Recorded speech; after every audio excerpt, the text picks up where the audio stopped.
سب سے پہلے طارڑ صاحب میں آپ سے جاننا چاہوں گا کہ جو آج وزیر اعظم شہباز شریف صاحب کی صدارت میں جو اجلاس ہوا اس میں انہوں نے کچھ سخت فیصلوں کی طرف اشارہ دیا اور ان کے سامنے علی مین گنڈا پور صاحب بھی بیٹھے ہوئے تھے، تو کن سخت فیصلوں کی طرف جا رہے ہیں ہم؟ بہت شکریہ میر صاحب. دیکھیے، جو معیشت کے حالات ہیں ہمیں اس بات کا پوری طرح ادراک ہے کہ جو بیرونی اور اندرونی قرضہ ہے وہ بہت اس میں اضافہ ہو چکا ہے اور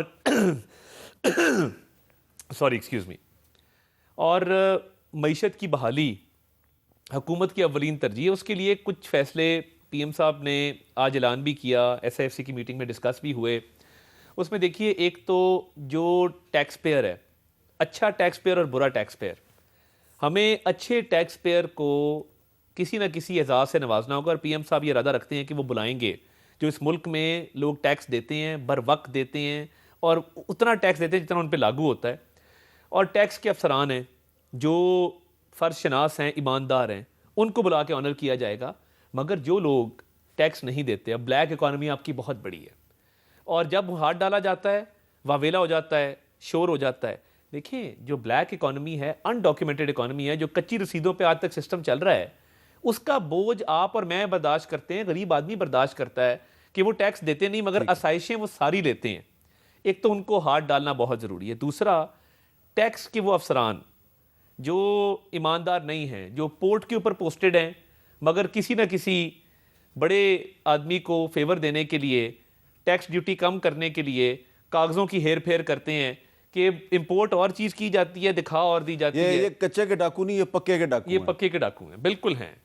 تو ان پہ ہاتھ ڈالنا انتہائی ضروری ہے کہ آپ سرکار سے تنخواہ لے رہے ہیں، سرکار نے آپ کو ذمہ دار بنایا ہے ٹیکس کلیکشن کا، ان پہ ہاتھ ڈالا جائے گا. اور دیکھیں، پرائیویٹائزیشن کے فیصلے بھی جو کیے جا رہے ہیں، جس میں پی آئی اے کا کافی حد تک معاملہ آگے بڑھ چکا ہے، ایئرپورٹس کی آؤٹ سورسنگ ہے، اس کے علاوہ فرسٹ ویمن بینک ہے، آپ کے پورٹس ہیں، یہ ساری چیزیں جو اسٹیٹ اونڈ انٹرپرائزز خسارے میں ہیں ان کو منافع بخش کرنے کے لیے بھی اقدامات کیے جائیں گے. تو یہ سارے فیصلے لینے جا رہے ہیں انشاءاللہ تعالیٰ. مگر ایک بات میں کرتا چلوں، آج علی مین گنڈا پور صاحب نے ایس آئی ایف سی میں بھرپور تعاون کی یقین دہانی کرائی، اور انہوں نے کہا کہ ہمارا صوبہ ایس آئی ایف سی میں بھرپور کنٹریبیوٹ کرے گا.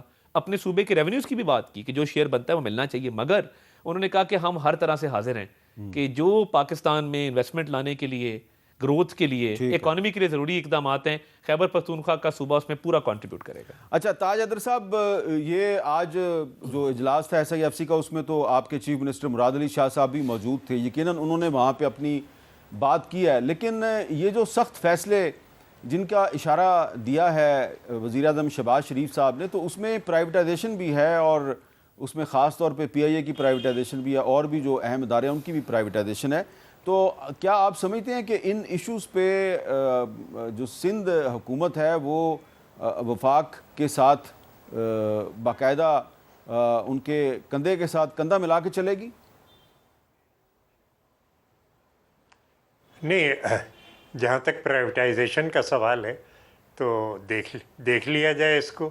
پرائیویٹائزیشن اگر ملک میں کامیاب ہوا ہے تو بسم اللہ کریں، لیکن اگر 95% ادارے بند ہو گئے اور لوگ بے روزگار ہو گئے تو پھر میرے خیال سے ذرا سوچ لیں اس کو کہ کس طریقے سے اس کو آگے چلایا جائے گا. ہم بھی ایک طریقہ دے رہے ہیں کہ کس طریقے سے آپ ان اداروں کو بدل سکتے ہیں، اور وہ سیدھا یہ ہے کہ آپ جو شیئرز ہیں وہ اسٹاک مارکیٹ کے تھرو ان کی مارکیٹ ویلیو پہ آپ ڈس انویسٹ کریں، تاکہ ایک 10,000 20,000 رکھنے والا بھی اس کے شیئر، اس کا بھی انٹرسٹ اس کے اندر ہو جائے اور وہ اینول جنرل میٹنگ کے اے جی ایم کے اندر آ سکے.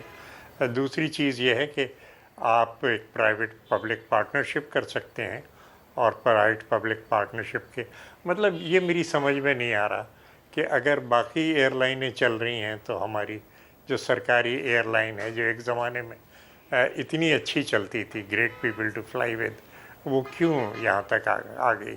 تو اس کو اگر سمجھے بغیر آپ کہیں کہ چلو جی بیچ دو، خرید لو، یہ کر لو، یہ جلدی کے فیصلے میرے خیال سے بے سوچے سمجھے شاید مناسب نہیں ہیں.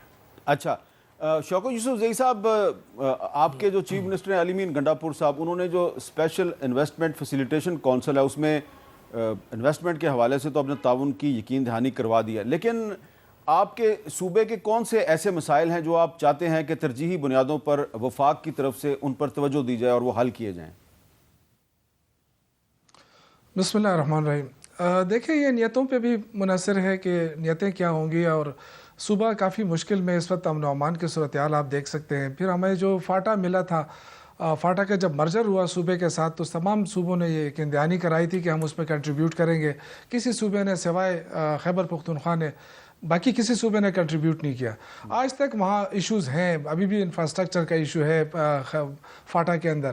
امن و امان کی صورتحال بھی آپ کے سامنے ہے، کیونکہ یہ تو ایک ریاستی ایشو ہے، صرف خیبر پختونخوا کا ایشو نہ بنایا جائے۔ اس سے اکثر جب ہم دیکھتے ہیں تو وہ کہتے ہیں جی خیبر پختونخوا ان سے نہیں سنبھالا جا رہا، تو یہ ریاستی ایشو ہے۔ ریاست اس پہ پالیسی بنائے کہ افغانستان کے ساتھ یا وہاں سے جو چیز ہو رہی ہے، خیبر پختونخوا فرنٹ لائن صوبہ ہے، اس کے لیے کیا حکمت عملی ہونی چاہیے۔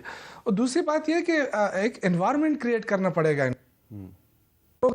اگر یہ وہاں سے ہمیں بیٹھ کے غدار غدار کہیں گے، یہ یہاں وہاں پہ بیٹھ کے ہمیں اکسائیں گے، تو ظاہر ہے ان کو جواب بھی اسی طرح ملے گا۔ باقی ہم پورا پاکستان میں ایک ہی پاکستان کے لوگ ہیں۔ اگر ہم بجلی بناتے ہیں اور پنجاب اس سے استفادہ کرتا ہے تو ہمیں خوشی ہوتی ہے، وہاں سے اگر گندم آتی ہے تو ہمیں خوشی ہوتی ہے۔ لیکن یہ چیز جو ہے نا، یہ برابری کی بنیاد پہ ہوگا۔ یہ نہیں ہو سکتا کہ آپ وہاں بیٹھ کے ہمیں گالیاں دیں اور ہم سے ایکسپیکٹ کریں کہ جی آپ علی امین گنڈاپور شروع دن سے ہم نے کہا تھا کہ وہ وزیر اعظم سے ملنے کے لیے بھی تیار ہے اپنے صوبے کے حقوق کے لیے۔ باقی سیاست ہے، سیاست وہ اپنی کریں، ہم اپنی سیاست کریں گے۔ لیکن وہاں بیٹھ کے جس انداز سے دھمکیاں ملتی رہیں، تو یہ چیز جو ہے میں سمجھتا ہوں کہ اس وقت یہ افورڈ نہیں کر سکتا ہے پاکستان۔ مشکل فیصلے کرنے پڑیں گے، اور یہ بتانے کی ضرورت نہیں ہے جو اس وقت ہماری مالی صورتحال ہے وہ ڈیفینیٹلی اسی پہ ہم جائیں گے، اور یہ اکیلا اس کو سنبھال بھی نہیں سکتے۔ جو IMF کی شرائط ہیں، یہ بجلی ابھی مہنگی ہو گئی ہے، ابھی اور اپریل مئی میں آپ جائیں گے تو اس کی بلز اب زیادہ آئیں گے۔ تو یہ جو عوام ہے نا، پھر بے شک کوئی پارٹی احتجاج نہ کرے، عوام جب سڑکوں پہ نکلے گی تو اس کو کنٹرول کون کرے گا؟ وہ صرف ایک تحریک انصاف ہے جو اس کی عوام مانتی ہے، اس پہ اعتماد کرتی ہے۔ تو یہ ساری صورتحال ہے، اس میں صرف یہ نہ دیکھا جائے کہ ہم نے حکومت سنبھالی ہے وفاق میں بھی، پنجاب میں بھی، اور ہم جو ہے نا پاکستان کو چلا لیں گے۔ تو میں اللہ کرے کہ پاکستان چلے، لیکن پاکستان تب چلے گا جب آپ تمام سٹیک ہولڈر کو آپ ساتھ لیں گے۔ آپ نے مینڈیٹ چوری کر لیا، آپ نے حکومت بنا لی، اب آپ دھمکیاں دے رہے ہیں، تو اس سے جو ہے نا، اس سے صورتحال ٹھیک نہیں ہو سکتی۔ ہم اس صورت میں تعاون کریں گے کہ اس وقت جو دہشت گردی کا سامنا ہے خیبر پختونخوا کو، اس میں ہمیں تعاون دینا۔ ہمیں اب ہمارا سارا 1500 ارب روپے جو ہمارے بقائے جاتے وہ ہمیں دیں، بے شک آپ پورے نہ دیں، تھوڑے تھوڑے کر کے دیں، لیکن یکدم اگر آپ بند کریں گے تو پھر ہم سے کیا ایکسپیکٹ کرتے ہیں؟ ہم آج بھی علی امین گنڈاپور صاحب نے جو اجلاس ہوا تھا صبح، اس میں 3 ارب روپے انہوں نے دینے کا فیصلہ کیا۔ کس چیز کے لیے؟ کہ پولیس کو ویل ایکوپڈ کیا جائے۔ تو ظاہر ہے یہ وسائل ہمارے پاس ہوں گے تو ہم پولیس کو ویل ایکوپڈ کریں گے۔ ہماری فوج قربانی دے رہی ہے سرحدوں کے اوپر، لیکن اس کے لیے ایک مستقل پالیسی کی ضرورت ہے۔ ایسا نہیں ہو سکتا کہ ہمیں کہے کہ جی آپ صوبہ آپ سنبھالیں۔ یہ انٹرنیشنلی ایک ایشو بنا ہوا ہے، افغانستان کے ساتھ جو بارڈر ہے اس کا ایشو بنا ہوا ہے ہمارے ساتھ۔ اس ایشو سے نمٹنے کے لیے پورے پاکستان کو مل کے بیٹھ کر فیصلہ کرنا ہوگا۔ اگر آپ صرف یہ کہیں کہ خیبر پختونخوا سنبھالے، تو ہم نے پہلے بھی قربانیاں دی ہیں، ہماری فوج نے بھی دی ہے، ہماری پولیس نے بہت زیادہ قربانی دی ہے۔ آپ دیکھیں کہ ہمارے عمران خان کے آنے سے پہلے کتنے ڈرون حملے ہوتے تھے، کتنے حالات خراب تھے، لیکن یہ کہ وفاق کا اس میں تعاون بہت لازمی ہے۔ ٹھیک ہے، وفاق تعاون کرے گا، ہم 10 گنا تعاون کریں گے۔ اچھا